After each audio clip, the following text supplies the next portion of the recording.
हर हर महादेव। ओम नमः शिवाय। मैं अपनी आज की वीडियो शुरू करने से पहले आपको कुछ बातें बता देना चाहता हूँ। पहली बात, शायद आज से हमारी ये वीडियो थोड़ी लंबी बने और कितनी लंबी बनेगी ये मैं नहीं बता सकता, ठीक है। और इसके पीछे वजह है, पहली वजह है, आप जरा सोचो मैं किस विषय पे वीडियो बना रहा हूँ। हाँ, ये कितना गूढ़ और कितना अति सूक्ष्म विषय है, ये बताने या समझाने की कोई ज़रूरत नहीं है।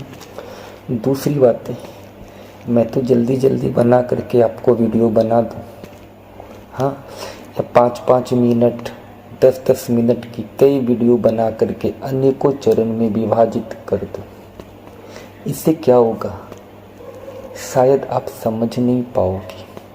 और वैसे भी वीडियो चाहे कितनी भी लंबी क्यों नहीं हो, ये अनेकों चरण में बनेंगे, अनेकों पार्ट में बनेंगे, ये भी मैं क्लियर कर देता हूँ।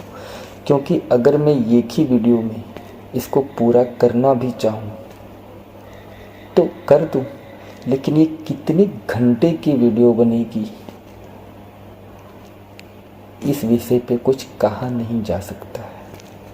हाँ, और आप 10 मिनट की वीडियो को 30 सेकेंड 1 मिनट सुन करके चले जाते हो, तो उनसे हाथ जोड़ करके विनम्र निवेदन है कि आप हमारा वीडियो नहीं सुने, ये आपके किसी काम का नहीं होगा। जरा आप खुद बताओ ना, आप खुद सोचो, ऐसी वीडियो की क्या वैल्यू रह जाए। जरा आप खुद सोचो ना, ऐसी वीडियो की क्या वैल्यू रह जाती है। कोई वैल्यू रह जाती है कि मैं आपको वीडियो बना करके दे दूं, आप उसको सुन लो, हाँ, और आपको कुछ समझ में ही नहीं आए, फिर क्या फ़ायदा, फिर क्या मतलब रह गया, नहीं ना। तो सबसे बड़ी चीज़ यही होती है, एक ही विषय पे अनेकों लोग कई वीडियो बनाते हैं, हाँ, और आप एक ही विषय पे अनेकों लोगों की वीडियो सुनते भी हो, फिर भी नतीजा क्या है। आज आप ना जाने कितने सारे आध्यात्मिक ग्रुप में जाते हो, कितने सारे बाबा के पास जाते हो, गुरु के पास जाते हो, और उनसे क्या सवाल करते हो, हम ध्यान कैसे करें, हम योग को कैसे साधें, हम एकाग्रचित कैसे हो, ध्यान कैसे किया जाता है, वगैरह वगैरह वगैरह, है ना। तो बात यही हो जाएगी, और शायद ये व्यर्थ की चीज़ें होगी, और मैं ऐसा कोई काम नहीं करना चाहता जो व्यर्थ हो। फिर भी मैं प्रयास करूँगा कि कम से कम शब्दों में और कम से कम समय में मैं बेहतर तरीके से आपको समझा पाऊँ। तो अब विषय पे आते हैं। जैसा कि पहले के 3 पार्ट में मैं आपको ऊर्जा के बारे में समझा चुका हूँ, बता चुका हूँ कि ऊर्जा किस प्रकार से कार्य करती है। और ऊर्जा का 2 रूप, एक साधने योग और दूसरा धारण करने योग और साक्षात्कार करने योग, ठीक है ना। और इसको 3 प्रक्रिया से साधा जाता है, जिसे हमारे योग, हमारा वेदांत या बड़े बड़े तपस्वी संत ऋषि मुनि और सिद्ध महात्माओं ने अपने अपने ग्रंथ में वर्णित किया है। उन्होंने एक ही बातें बोला है, लेकिन अलग अलग तरीके से और अलग अलग शब्दों में बोला है, परंतु अंतर उनके शब्दों में नहीं, हमारी और आपकी समझ में होती है। इसीलिए हम उनके द्वारा कही गई बात को अलग अलग दृष्टिकोण और अलग अलग समझ से समझते हैं। हाँ, तो ये सब बातें हटाओ, अब मुख्य विषय पे आते हैं। 3 प्रक्रिया में से आज से मैं पहली प्रक्रिया, पहले रास्ते का जिक्र करूंगा, ठीक है। और वो रास्ते होंगे योग का। और योग में भी, योग के भी कई रूप हैं, कई स्तर हैं, है ना। हठ योग, राजयोग, सहज योग, क्रिया योग और अष्टांग योग। हाँ, और ये 5 स्तर को मैं अलग अलग तरीके से और सेपरेट समझाऊंगा। तो आज हम शुरू करते हैं अष्टांग योग से, ठीक है। तो ये जो अष्टांग योग है, इसको महर्षि पतंजलि ने योग को साधने की जो पद्धति निर्मित की थी उसको अष्टांग योग कहते हैं। और ये योग में, योग साधना में महर्षि पतंजलि द्वारा निर्मित अष्टांग योग सबसे प्रभावशाली सूत्र में गिने जाते हैं, जाने जाते हैं, ठीक है। भगवान बुद्ध ने जो विपासना की परिभाषा दी थी वो भी अष्टांग योग से ही संबंधित है, अष्टांग योग से अलग नहीं है। हाँ, इस पे मैं कभी और चर्चा करूँगा। पहले हम अष्टांग योग से शुरू करते हैं और इसके बारे में भी ना जाने मैं कई चरण में इसको विभाजित करके आपको बताऊं, समझाऊं, ताकि आपको समझने में आसानी हो, ठीक है। तो अष्टांग योग में 8 चरण होते हैं। हाँ, 8 चरण को आप 8 सीढ़ी के रूप में देख, जान और समझ सकते हो, है ना।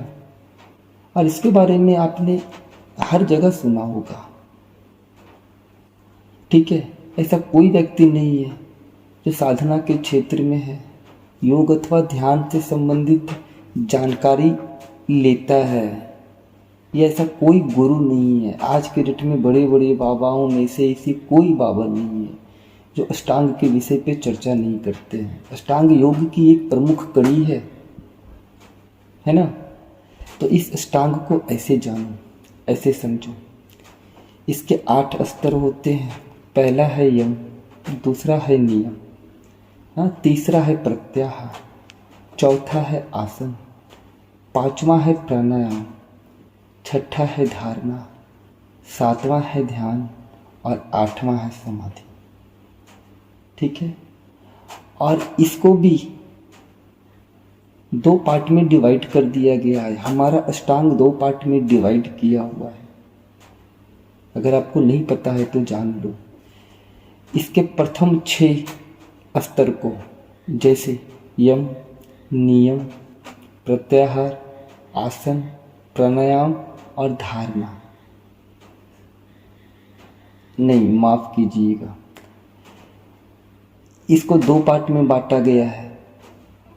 पहले का जो 5 स्तर है, हाँ, पहले का 5 स्तर, यम, नियम, प्रत्याहार, आसन और प्राणायाम, इसको बहिरंग बोला जाता है। और बाकी बचे 3, धारणा, ध्यान और समाधि, इसको अंतरंग बोला जाता है, ठीक है ना। अब ये समझ लो कि बहिरंग और अंतरंग क्या होते हैं।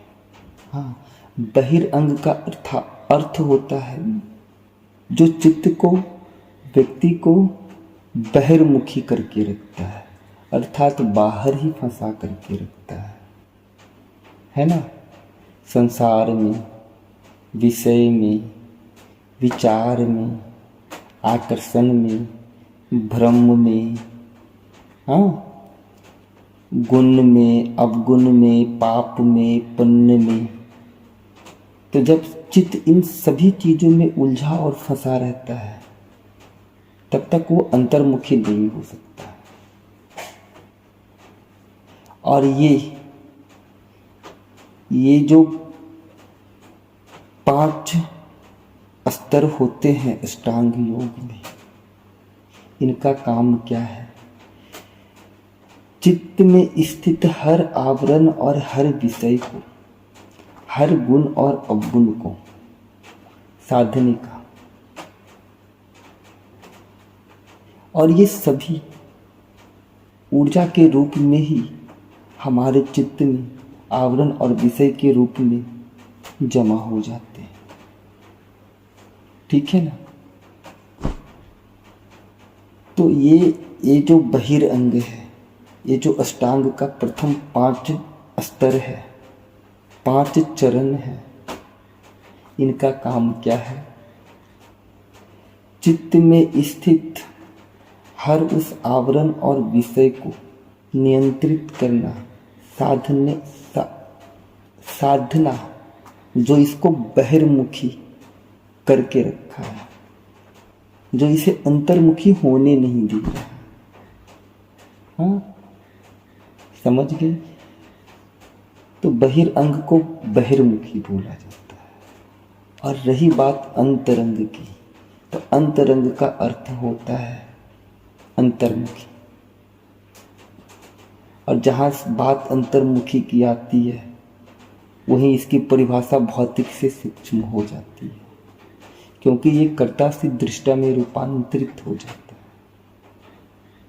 है। जब चित्त बाहर से अंदर की ओर पलटता है, गति करता है, तब यहाँ से अवस्था भी रूपांतरित हो जाती है, व्यवहार भी रूपांतरित हो जाती है, वाणी भी रूपांतरित हो जाती है, कर्म भी रूपांतरित हो जाती है, और चित्त विषमता को त्याग करके समता को धारण करने लगती है। समझ गए यहाँ तक? नहीं समझे तो एक बार फिर मैं शॉर्ट में बता देता हूँ। ठीक है? ये अष्टांग योग को 8 चरण में साधने की प्रक्रिया मैं आपको बता रहा हूँ, समझा रहा हूँ। तो पहले इसका ये 8 चरण जानो। यम, नियम, प्रत्याहार, आसन, प्राणायाम। ये जो 5 चरण है, इसको बहिरंग बोला जाता है, और बहिरंग को बहिर्मुखी बोला जाता है। ठीक है? बाकी बची धारणा, ध्यान और समाधि, इसको अंतरंग बोला जाता है, और अंतरंग की पर्यायवाची शब्द अंतर्मुखी होती है। क्लियर है ना? अब यहाँ एक चीज और आपको जानना चाहिए, क्योंकि बिना आप इसको अच्छे तरीके से समझे आप कभी ध्यान में प्रवेश नहीं कर सकते। क्योंकि ध्यान एक समझ है, एक विकसित चेतना है ना? और इस समझ को आप तब तक हासिल नहीं कर सकते हो योग के अंतर्गत, जब तक आप इसके 5 चरण को समझ नहीं लो, इसको साधने की प्रयास नहीं करो, अपने जीवन में धारण करने की प्रयास नहीं करो, है? और इस 8 चरण को, हाँ, मैं 8 सीढ़ी बोलता हूँ, लेकिन इस सीढ़ी की सबसे बड़ी जो परिभाषा है, पता है क्या है? कि जब तक आप पहले सीढ़ी पे अपनी नियंत्रण, अपनी सहजता और अपनी बोध को स्थापित नहीं कर लो। पहली सीढ़ी अर्थात यम। हाँ, जब तक इसको आप साधोगे नहीं तब तक दूसरी सीढ़ी अर्थात नियम आप इसको ना तो समझ सकते हो, ना तो जान सकते हो, और ना ही इसको धारण कर सकते हो, अपने जीवन में उतार सकते हो। परंतु जिस दिन आपने यम को साधा उस दिन आप नियम में प्रवेश कर जाओगे, और जिस दिन नियम को साधा, हाँ, उस दिन आप प्रत्याहार में प्रवेश कर जाओगे। ठीक है। और जिस दिन प्रत्याहार सधा उस दिन आप आसन में प्रवेश कर जाओगे, और जिस दिन आसन सधा उस दिन आप प्राणायाम में प्रवेश कर जाओगे, अर्थात आपकी प्राण वायु की अवस्था रूपांतरित होने लगेगी, ये बहिरंग को छोड़ने लगेगी। अर्थात जब चेतना भौतिक रूप को धारण करती है तब इसको प्राण बोला जाता है ना। और जब तक चेतना अपने भौतिक रूप को धारण किए हुए है तब तक वो प्राण वायु के रूप में ही स्थित रहती है। ये अपने कोष सुना है ना, प्राण के 5 कोष होते हैं। तो ये अलग विषय है, इसके बारे में मैं आपको बाद में बताऊंगा, नहीं तो आप समझ नहीं पाओगे। अभी इसको जानो। तो जब चेतना भौतिक रूप को धारण करती है तब वो प्राण बन जाती है। हाँ, और ये सबसे निचले कोष में अर्थात सबसे पहले कोष में स्थूल रूप को धारण किए रहती है, भौतिक रूप को धारण किए रहती है, जिससे हमारे चित्त में अनेकों आवरण विषय स्थित हो जाते हैं। हाँ, अपनी स्थान बनाने लगते हैं, और जब तक चित्त में इनकी स्थान रहती है तब तक चित्त की चंचलता नष्ट नहीं होती है, समाप्त नहीं होती है। और जब तक चित्त की चंचलता समाप्त नहीं होती है तब तक चित्त बहिर्मुखी से अंतर्मुखी की ओर प्रस्थान नहीं कर सकता है। तो आज आपने अष्टांग के पहले अध्याय को सुना, और मेरे ख्याल से यहाँ ना समझने लायक ऐसी कोई चीज़ नहीं रही होगी। तो इसके अगले चरण को मैं कल पेश करूँगा, और अगर इसमें आपको कुछ समझ में नहीं आए तो आप इसे हमारे कमेंट बॉक्स में छोड़ दीजिएगा, ठीक है, ताकि मैं उस पर सेपरेट वीडियो बना सकूं। तब तक के लिए मुझे आज्ञा दें। हर हर महादेव। ओम नमः शिवाय।